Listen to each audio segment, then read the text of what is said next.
ГСП онлайн. Городские новости сейчас. Что делать, если в 21 год ты узнаешь, что больше не сможешь ходить? Что теперь твои выходные и будни пройдут в 4 стенах? Влад Сметанин с мамой на этот вопрос отвечает уверенно – бороться. 19 июля 2014 года молодой парень ехал с братом из Сидью. На дорогу выскочили собаки, пытались не задавить, но в итоге вылетели в кювет. Неделю Влад был в коме. Когда пришел в себя, выяснилось, ходить не может. В Кирове сделали операцию, но без особого эффекта. Куда дальше? Обратился в Питерскую военную академию. Там сказали, что в Кирове закрутили неправильно болты. Закрутили 2 болта в спинной мозг, верхнюю часть. Из-за этого долго не заживал.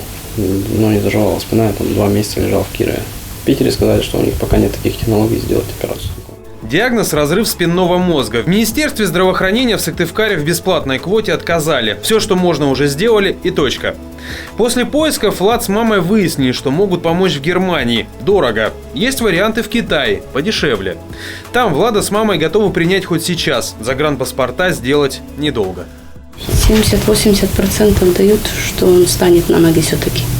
Владу 21 год. После армии учился, чтобы работать в шахте. Теперь дома в ожидании операции тренирует мышцы, чтобы не атрофировались.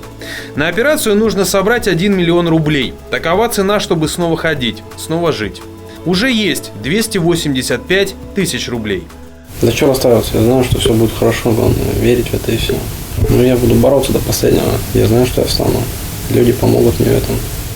Реквизиты для сбора денег вы видите на экране. Пригодится даже малая сумма. Лишнего ничего не будет.